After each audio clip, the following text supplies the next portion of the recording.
Well, welcome to the Cinnabar. Now, it's the first week of 2023, and it occurred to me that this is the anniversary of what is maybe one of the most significant years in firearms development in United States history, and particularly where it relates to Old West type firearms. Of course, we're talking about 1873.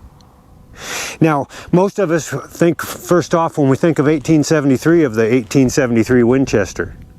This one's a first model, set trigger, and of course the cartridge that went along with this, the 44 WCF or 4440. Now, this was of course an improvement over the 1866 Winchesters with a more rugged frame made out of iron and then steel rather than the brass or gunmetal frames of the 66s. But the big improvement was in the cartridge, in that 4440 over the 44 Henry cartridge in the 66s. Now, the next gun we're going to talk about, of course, is the 1873 Trapdoor. And again, there were earlier versions of the Trapdoor. This one is an improvement over some of the earlier. A lot of them were converted from Civil War muskets.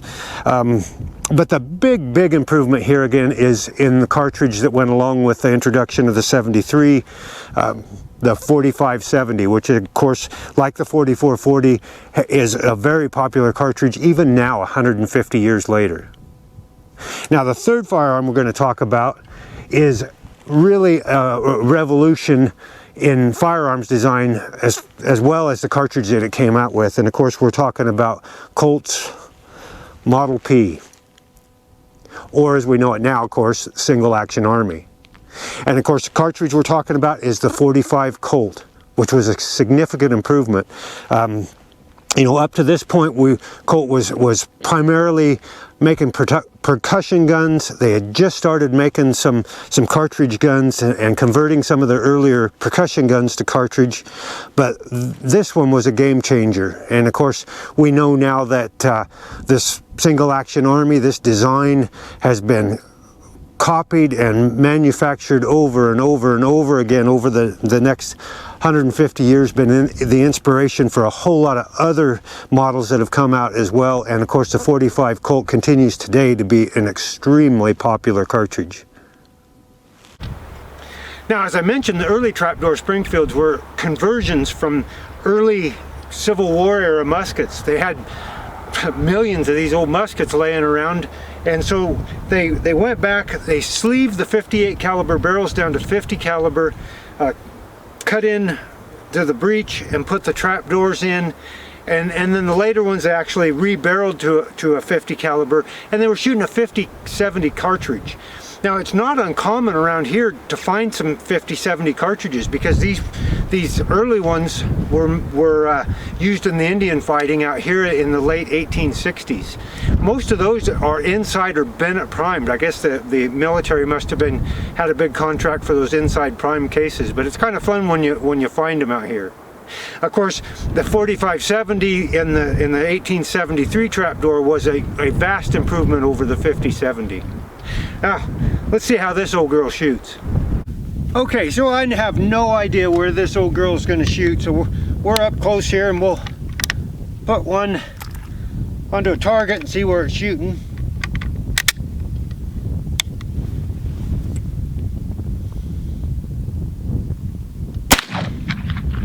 Right over the top of it. Okay, so it's shooting quite a lot high, especially at this range.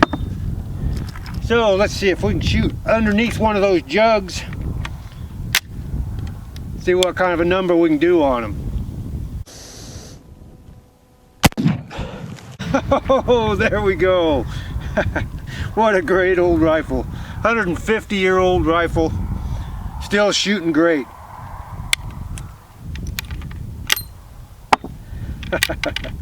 Okay, now let's take a few shots with this 1873 4440.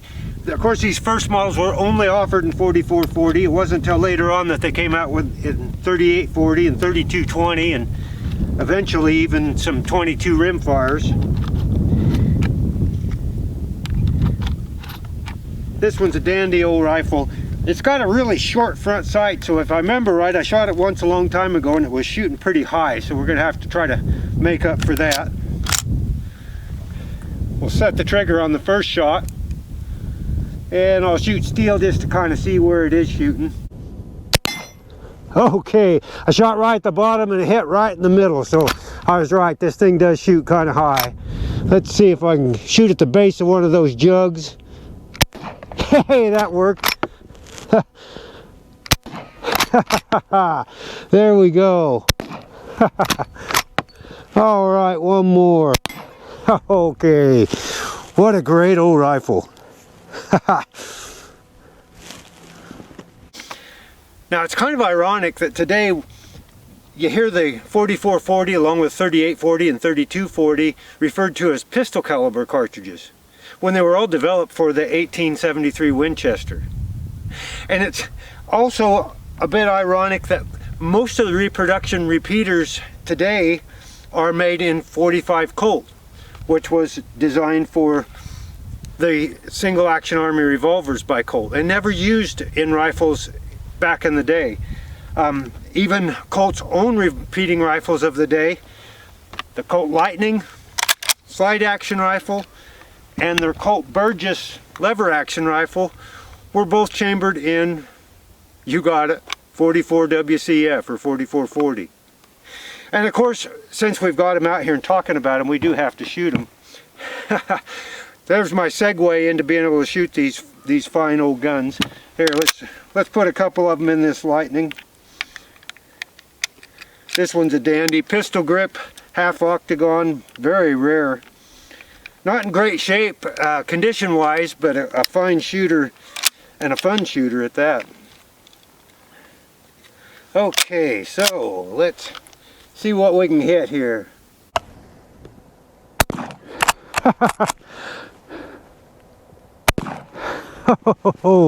Now let's try this Burgess. These have a little different loading gate, kind of a sliding loading gate. The Lightnings, you have to open the action to load. The Burgess, you don't. Okay, this is a dandy condition Burgess here. And I have not shot it before, so let's start it out right and get one of them jugs. Oh, got it. Let's get the other one. Oh, wow, that's a good shooting old rifle. Okay, so let's take a few shots with this first generation single action army. In this case, not only is it a first generation, but this is a US marked artillery model 5.5 inch barrel 45 Colt.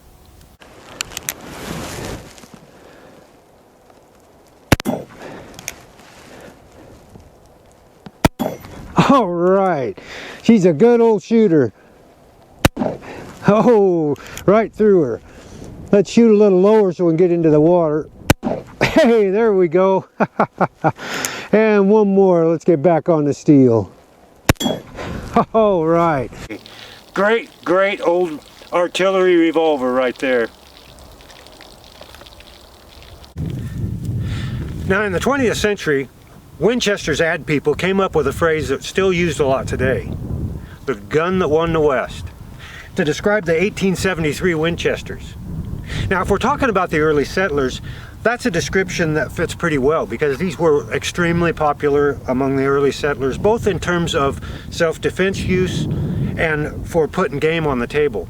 But if we're talking about the early Indian Wars, we're really more talking about the guns that won the West. And in this case, Colt's revolvers and the Trapdoor Springfield. These are both, of course, US marked, and there's a pretty good chance that one or both of them were used in those early conflicts. Now, here where we're at today was a scene of some of the heaviest Indian fighting. The snake wars that occurred here had the highest casualty rates of any of the Western conflicts. And interestingly enough, right here there in September of '67, there was a skirmish when the army came through and discovered a camp here of Paiutes, and a skirmish ensued. There were no casualties in that particular action because the Indians at that time just kind of melted up onto the rim up there, and it was heavily timbered at that time before the forest fires have kind of denuded it today. The next morning, though, they weren't so fortunate. The Army continued about 15 miles south of here where our present local community is today, and came upon an encampment and basically ambushed them. There were 23 casualties, 23 killed, and 14 were captured, and only 3 got away. And among the killed were 2 of the chiefs who had signed an earlier peace treaty and then thought better of it, and one of their most respected medicine men. So, of course, those battles wouldn't have been fought with these particular models, because the Snake Wars ended in '68 when the Indians signed a peace treaty and then were forced onto reservations. But they would have been the predecessors, the percussion Colt revolvers and some of the earlier Trapdoor Springfields. And some of the officers, from what I've read, had some Henrys in those conflicts as well. So there's a little bit of extra of our local history to go along with the history of some of these fine firearms. Now, I really enjoyed getting the opportunity to bring these old girls out and shoot them today. You see, it might be my last opportunity, because we'll be packing them up and they'll be on our table here in a couple weeks at the Las Vegas Antique Arms Show. So we've been just having storm after storm and haven't been able to get out and shoot. So we got a little break in the weather today and got to come out here and invite you folks along to do a little shooting with these fine old firearms. Hope you enjoyed today's episode and maybe learned a little something. Until next time, happy trails from the Cinnabar.